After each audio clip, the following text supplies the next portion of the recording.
One of the last courses I had to take to graduate is called Human Sexuality. I was asked very intimate details. There was no way to complete the assignment without violating my privacy. And we were to watch pornography in the class. What is their stated justification for making therapists watch pornographic material? The chair of the department said that this course is a, quote, inoculation. I think the fact that I'm sensitive to that is a strength of mine. That is not a clinical liability. Today, we're speaking with Naomi Epps, a courageous whistleblower who stood up against ideological coercion in her counseling program at Santa Clara University. And she really kind of paid the price. So Naomi, thank you so much for joining us today. I really appreciate it. Thank you for having me. I appreciate it. So you're in your third year of your master's in marriage and family therapy, right? Yep, that's right. Okay. So we're going to get into your story, but before we do, I kind of want to know just a little bit more about your background. What led you to pursue a career in counseling?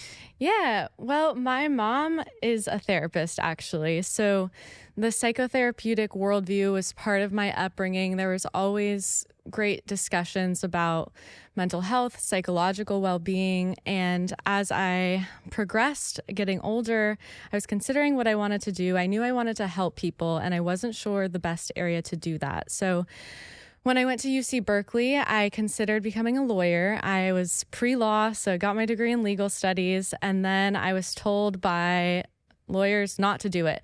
So I decided to take a little break, regroup, and then I decided to become a therapist because I love people. I love listening to people, understanding different perspectives, and I thought that could be a good area for me to be of service. The personal beliefs and kind of values you have, did that shape in any way your desire to help others through therapy? Yeah, so I became a Christian in 2019, and it deeply impacts the way that I see the human being, because we are not just body and mind, but we are soul. And the dignity of the human soul is infinite in my belief. Everybody is made in the image of God, and everybody is deserving of somebody to walk with them, help them identify what is healthy for them, and in an aim to live a more ordered life, in the aim of human flourishing. So I thought that would be a great avenue to help people. And my belief in God absolutely informs my desire to help marriages and to help families. So what happened ultimately that led you in this class that led you to ultimately write an op-ed in the Wall Street Journal, kind of calling your school out and calling out the profession of therapy in general? Yeah. So one of the last courses I had to take to graduate is called Human Sexuality.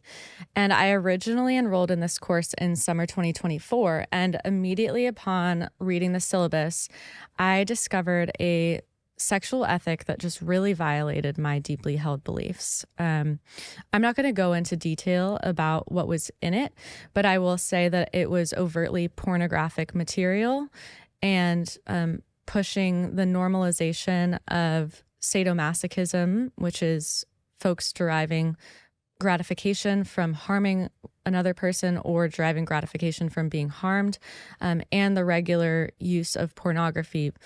And we were to watch pornography in the class. So I dropped that course after I was asked to discuss intimate personal sexual details with another male student in class. I dropped the course and I asked for an accommodation to not complete a comprehensive sexual autobiography, which was the final. I was asked very intimate details about childhood sexual experiences, about marital sexual experiences, and it was just completely inappropriate, and there was no way to complete the assignment without violating my privacy. So I asked for this accommodation, and I was told that Muslim students had been given the option to take the course remotely, but they still had to complete the sexual autobiography and watch the pornography. So I was at a loss for a while. I took a break, and then I re-enrolled in the course this past spring 2025. And I reached out to the professor and I said, hey, I know that Muslim students had gotten an accommodation to do this course remotely. Can we discuss how to make that happen? And instead of just granting that, he scheduled a Zoom meeting and he convinced me to attend in person. He said that there would be a atmosphere of professionalism and no required sexual disclosure. That was completely false. The events that occurred in that class were so shocking that I won't repeat them out loud on camera to you right now, but folks can go read my Substack, Naomi Epps Best, or they can go read my Wall Street Journal op-ed. But essentially it culminated with a how-to video, a sadomasochistic how-to video. And I found the images of this woman being hurt and somebody being gratified from it so violative to my sense of human dignity that I stood up and I walked out. I just couldn't do it. What was the reaction of the other students when you stood up and walked out? I was crying, actually. I cried, and I'm not ashamed of that because I think it's a normal, healthy response to be moved when you're witnessing somebody being abused. And I was standing at the door, tears running down my face, and I said, this is inappropriate. If anybody else has similar concerns to me, please reach out to me via email. Nobody did. One man reached out to me via Instagram DM, and he said something like, I'm sorry that you had an emotional reaction to this, but it was not solidarity in the fact that this was completely wildly unethical. So I'm trying to understand, like, if we went into steel man, their argument, their position, what is their stated justification for making therapists watch this pornographic materials? They say that they want to inoculate us to sexual content we may one day come across as therapists. The chair of the department said that this course is a, quote, inoculation. And here's the thing. I don't want to be desensitized to people getting gratification from harming one another. I think the fact that I'm sensitive to that is an asset to the profession. I think being sensitive to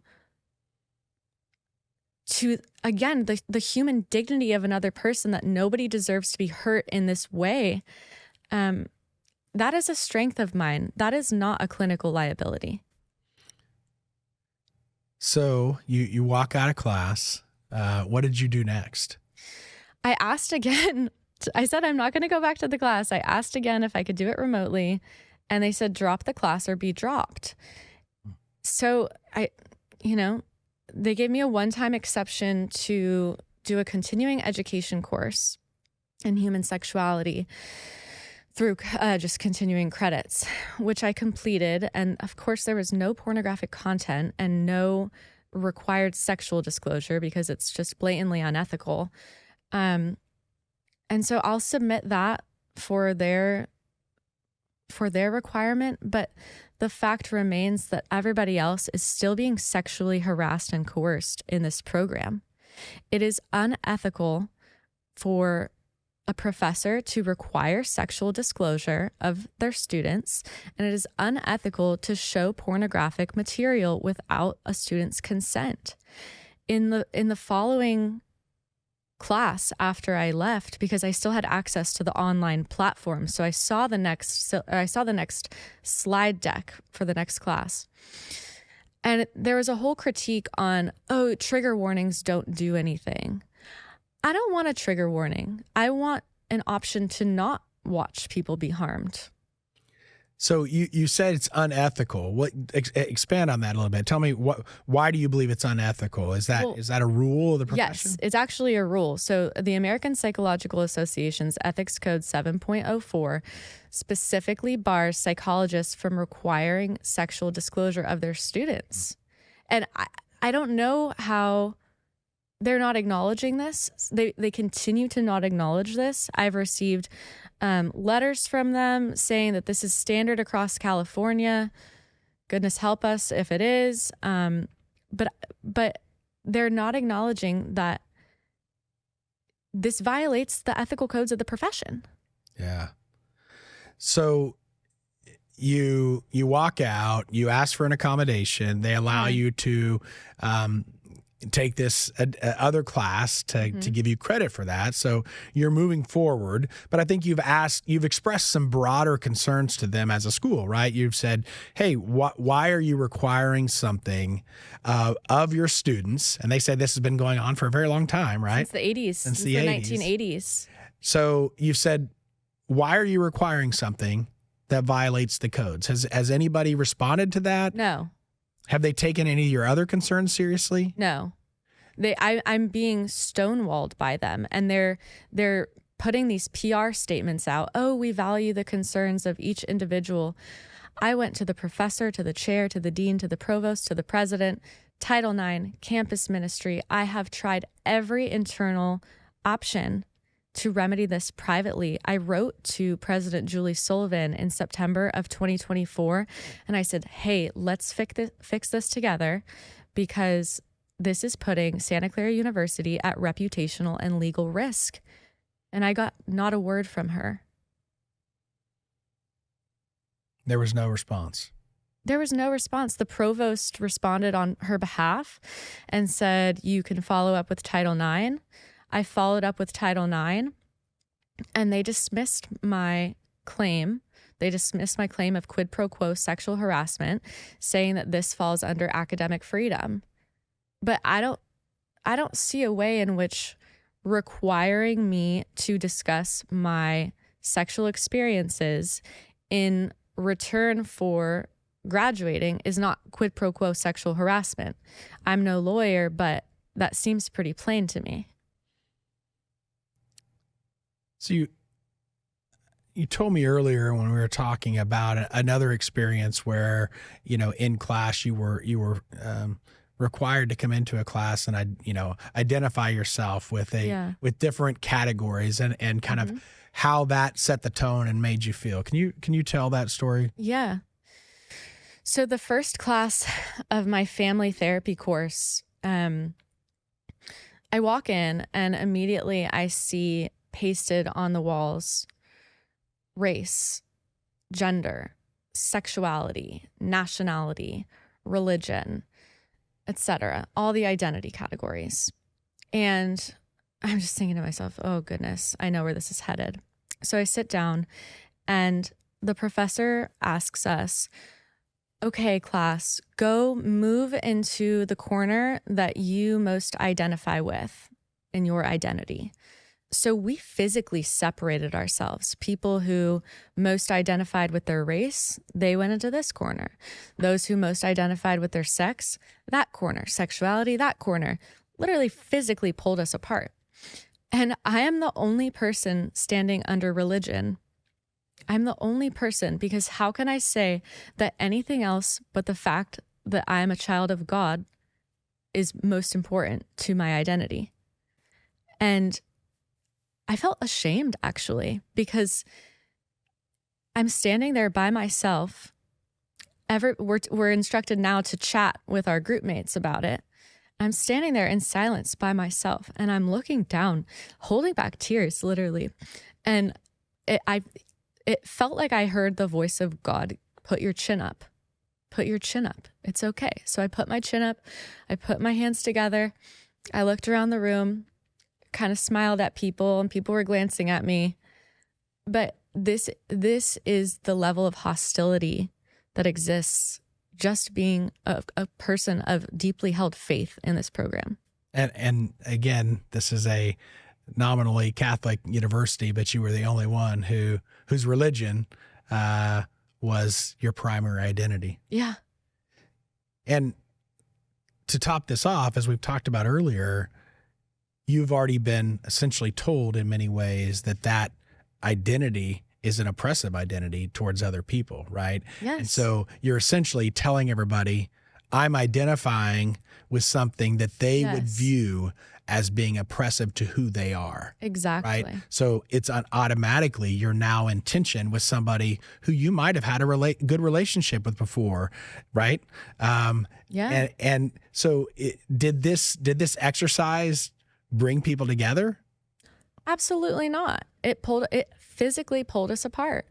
And to your point, in another class, I was taught that the Judeo-Christian ethic is inherently oppressive and it is the root of patriarchy. You know why? Because Eve came from Adam's rib. Checkmate. Like, that is the level of hostility and intellectual depth they have towards Christianity. So you tried all these routes through the university. You were essentially told that there's nothing you could do, right? Yeah. And so you decided to go public. Tell me about that decision and what you decided to do and kind of what your goal was in doing this. I really thought, I guess I'm naive. I don't know. I really thought that when I wrote down everything that had happened in that class and sent it to the chair and the dean one final time, they would go, "Oh my gosh, we're going to fix this." No, I was told that my request for a refund was astonishing, even though I would have to pay out of pocket for these continuing education courses and also take an additional 3 units of an elective at this course to make up for these lost units. So at that point, I realized this is not going to stop unless I shed light on it.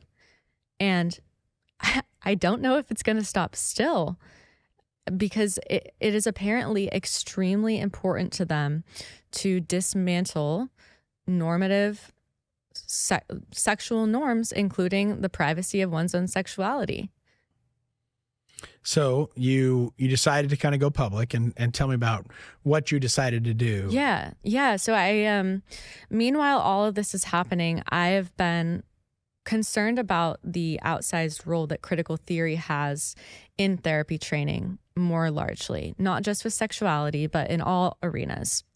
I feel as though that ideological compliance is being prioritized over clinical skills training. So I've been doing personal writing on the side during my studies, just writing my thoughts down, and it started turning into a book, actually. And part of that research was reaching out to folks who have been sounding the alarm bells. And one of those individuals is Dr. Sally Satel, who has been talking about ideological capture in psychiatry for 20 years. So she very kindly took me under her wing and said, "Naomi, this is important. You should write it down."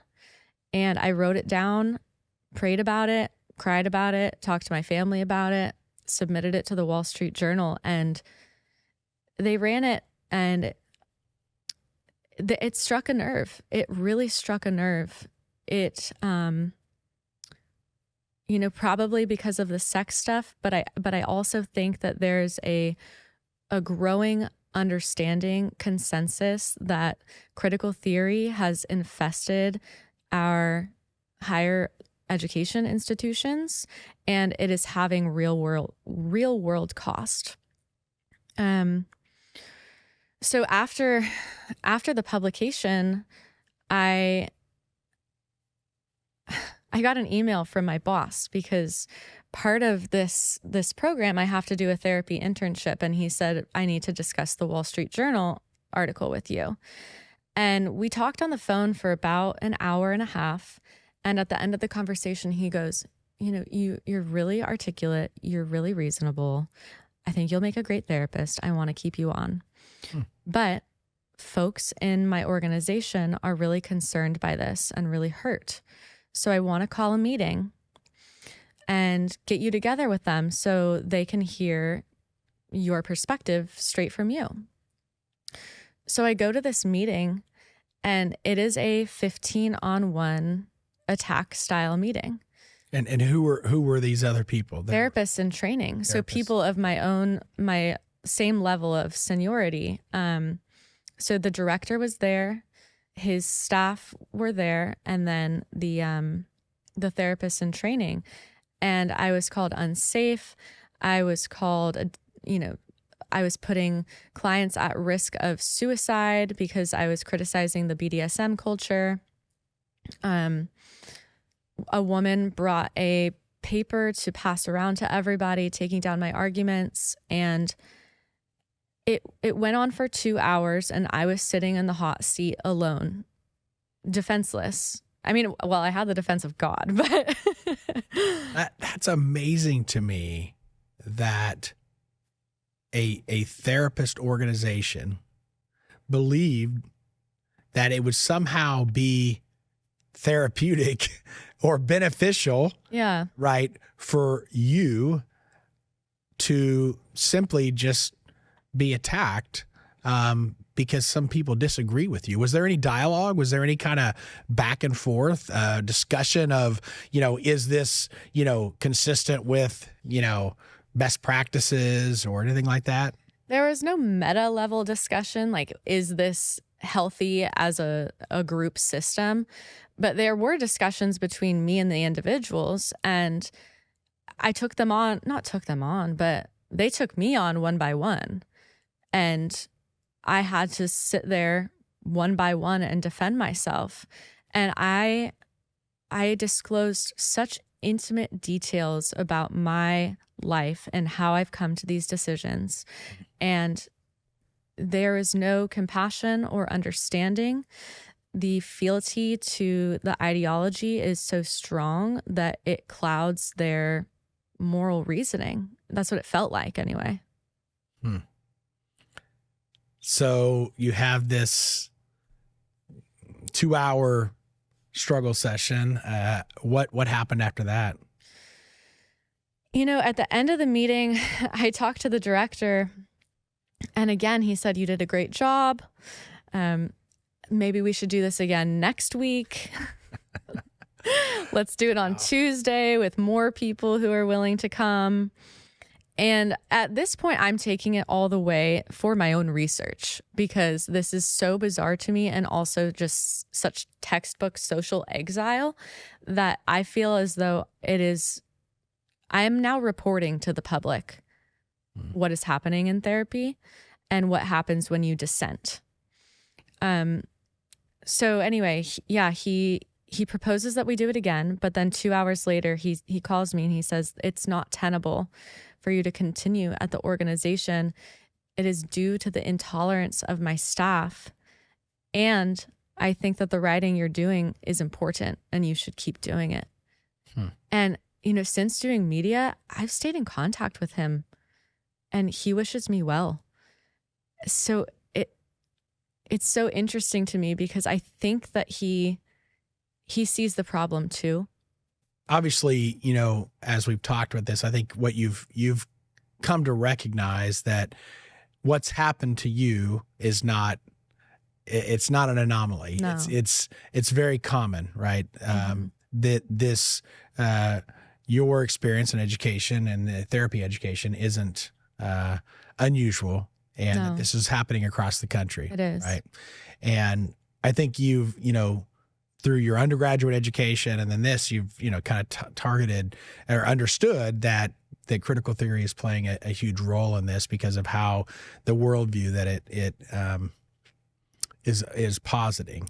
Yeah. So I want you to explain a little bit more for people out there who don't understand that, and how maybe the therapy, the worldview that's being developed through therapists might impact other people out in the world, even if they're not in therapy. So tell me, what do you see as the role of a therapist? I thought the role of a therapist was to be a listener and to help a client identify what is healthy for them and help the client lead their life toward order. That is no longer what a therapist does. It is the job of the therapist to be a political actor. And I am not making that up. That is what the leaders of the field tell us in their textbooks that probably nobody is reading, but I've read them. And therapy, in their view, is inherently a political act. And it is our job as therapists to help liberate a client by raising their critical consciousness about these oppressive structures. I think that is probably anti-therapeutic in a lot of ways. In my opinion, if a client wants to come and they're being impacted by a societal level issue, that is real. And the client should be able to come to therapists and talk about that. But if a client comes and we start judging them and making assumptions about them and about how they should think based off immutable characteristics, that's psychologically abusive. That's not the role of a therapist. Yeah. And I think, you talked earlier, or you told me earlier as we were talking about a practice that you as a therapist is supposed to do when you introduce yourself initially. Yes. So tell me about that and how you think that might impact your relationship with the patient. Right. So I was prompted in my multicultural counseling class to say something like this. Hi, Tyson. It's so great to meet you. Welcome to my office. I just wanted to start by acknowledging that I know I'm white. And you're a person of color. And if I make any mistakes or missteps because of that, please just let me know. Feel free to correct me. And I hope that you'll feel comfortable to do that. Wow. That seems, I mean, I'm not a therapist, but it seems to automatically create a divide, a bridge between you and the patient, right? Like, I mean, do you think, tell me whether you think that's, beneficial. Is the relationship between you and the patient important for them to trust you? And I mean, in all of these evidence-based practices, cognitive behavioral therapy, dialectical behavioral therapy, exposure therapy even, one common core component is the therapeutic alliance between client and therapist. And starting a therapeutic relationship with somebody, pointing out our differences. I mean, what if I came here and sat down with you today and I said, hey, I know, thank you so much for having me and doing this interview. I know I'm a woman, so, if you misunderstand me or if I misunderstand you, like, let's just get that out there. I mean, that's not the way to build a relationship. Yeah. It's a way to divide us. And it is a way to signal as well what worldview will be acceptable in that room. Absolutely. Yeah, I've seen it in my work on college campuses. I've seen this worldview. It's sold as a way to unite, but in fact, I've seen it divide. Yeah. And I think you talked about how they're even doing it through the use of language and how the distortion of certain language, that we might hear something as good, but they're using it to actually accomplish the opposite of what we think. Can you expand on that a little bit? Yeah. So part of the praxis of critical theory, praxis is ideology meets real world, is the subversion of language and definitions to, in my view, make it more difficult to speak to one another. Because again, their ultimate goal is to subvert and overthrow these oppressive norms. So they co-opt language like social justice. They co-opt language like diversity, equity, inclusion.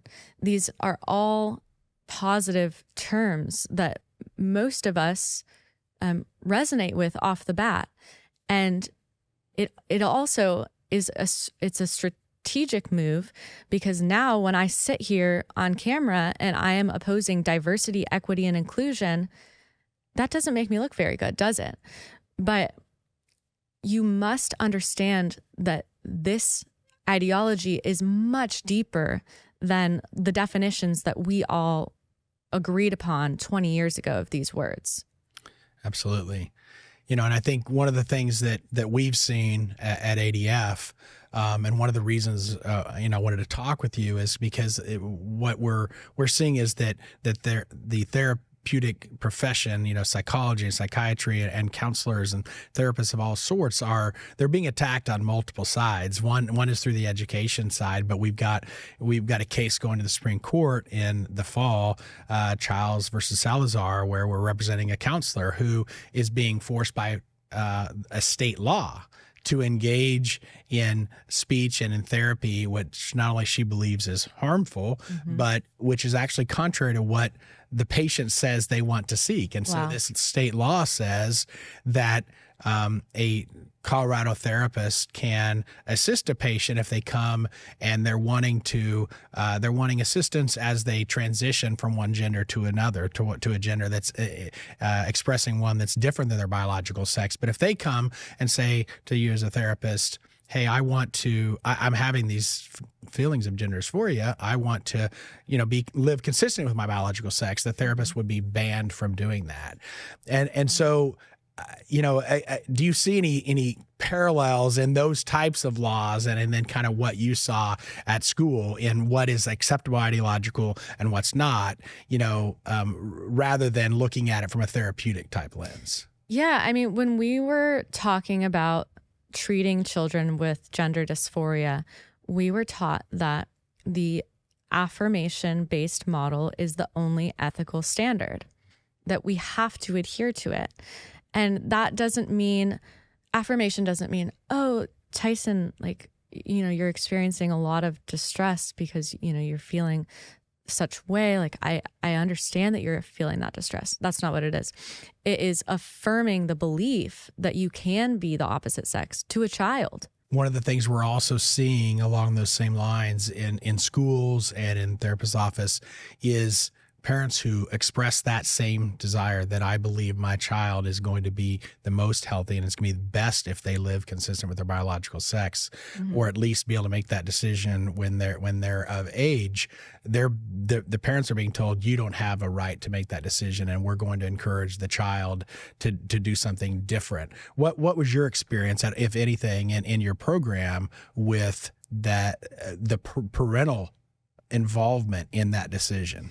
When we talked about parents, it was affirming how hard it is for them with the affirmation piece still there. So it's not about, oh, we're gonna work with the parents to discuss maybe what they think is best for their child. It is telling the parents it's okay to feel any way you feel, but your child's still going to transition. I mean, I'm people are going to come at me like I'm being inflammatory, but I'm just reporting what's happening because it is concerning and it is in the public's interest to know. I think that's the thing that's most concerning to me, is that, maybe some of the stuff could be excused in years past where there hadn't been as much information available or, things. But now we have this information and we have a whole new cohort of students like you who have access to all this new information, and it's not being shared. There is no debate. There is no discussion about the children who are being impacted by this. None. I think that is so concerning and to me. And when I tried to bring it up, I was pushing back in this class gently. I was told that I was speaking too much because I wasn't going along with it. I was raising questions. And, another thing they brought up was, well, we were talking about puberty blockers, and I gently pushed back. Oh, I don't think I would feel comfortable as a therapist writing a note or, encouraging a child to get puberty blockers. And then the professor type. Oh, well, 98% of kids who go on puberty blockers go on to take cross-sex hormones. And I go, that's my point. It is not a pause button on puberty. It is the first step in a lifelong medical path.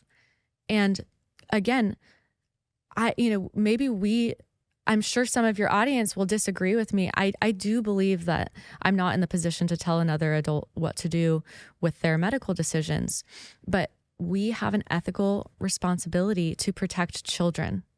Come on. Well, And another fact that if your professor would have looked at it is that for children who are not encouraged to pursue and were not socially transitioned, who are experiencing gender dysphoria, 80 to 95% will choose their biological sex. Right. So you've talked about the implications, the medical implications of trying to, undergo and live as the different sex. There are huge consequences to that. Yeah. But if we don't socially transition those children, 80 to 95% will choose their biological sex. We'll come to terms with that and be comfortable with it. Yeah. And I think that's the discussion that's not being had. That's the information that's not being shared with students like yourself who are faced with helping this child who's truly in distress and helping them come to the best decision for them. And they're not being given all options. No. And, the last thing I'll say about it too is it is so difficult for us as a country to talk about this issue. It is so difficult because people are very scared and very hurt. But we have to say, okay, let's go with the premise that some children would benefit even. I'm not saying this, but let's go with the premise that some children would benefit from medical transition as minors because they would do it eventually as adults. There is also the reality that there's going to be another group of children who are going to be swept up and have the medical consequences lifelong and, face potential sterilization and face, side effects. That is not even a conversation that's being had. That is unacceptable. It's purposeful stifling of critical thinking in therapy training. Yeah, because it is undisputed that there is no way to identify those children. Correct. In which group they will go. Correct. Yeah. But there's no acknowledgement because those kids, all the 20 to 25-year-olds now who are coming out, who got swept up in this, they're being stifled.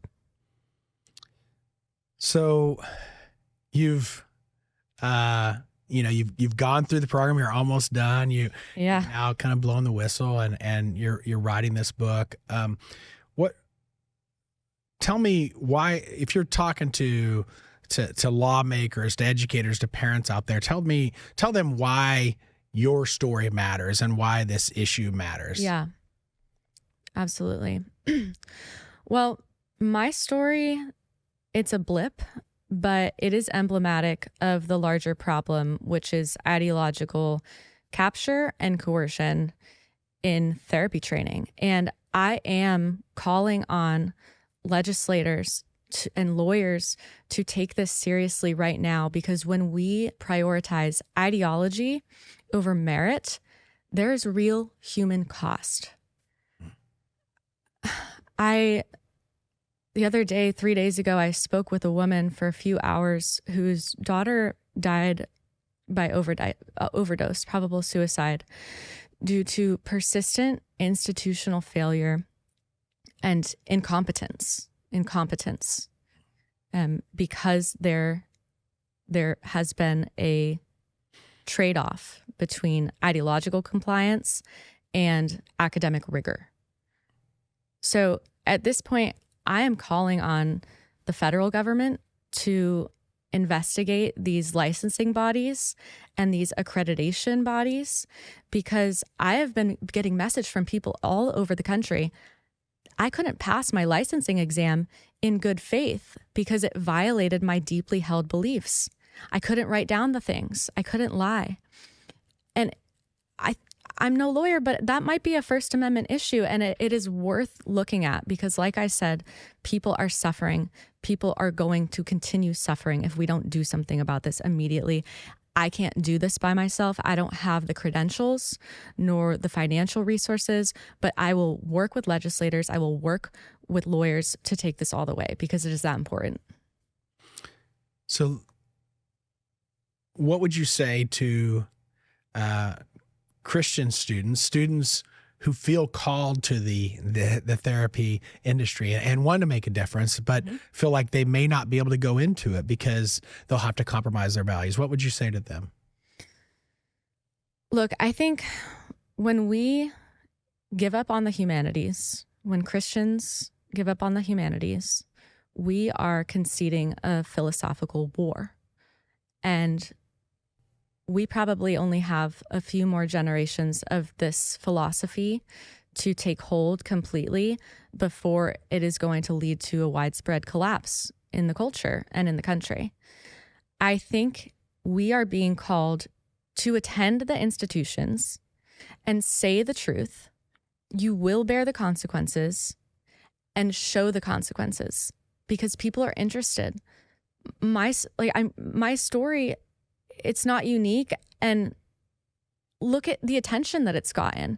People are shocked by this and people want to help.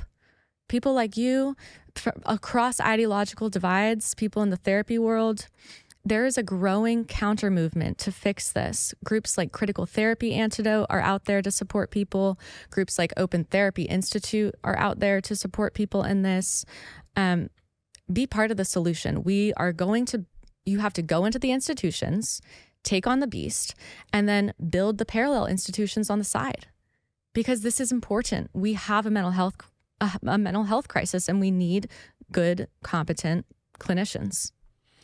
Well, Naomi, I want to thank you for your bravery. I want to thank you as a parent of 5, that you're in the institutions that are making a difference and you're speaking up. Thank you for your courage. Thank you for your integrity. Thank you for your willingness to fight for those who don't fight. Thank you for bringing a different viewpoint, right, to a place of an ideological conformity. It does make a difference. It does matter, and we're really grateful for that, and for your courage and for your time. And if you want to find out more about some of the cases we've talked about, the Childs versus Salazar case, or many other cases where we've represented therapists and students and psychiatrists who've been harmed by this bad critical theory that Naomi talked about today, you can go to our website at adflegal.org, adflegal.org. Thanks, Naomi. Thank you so much.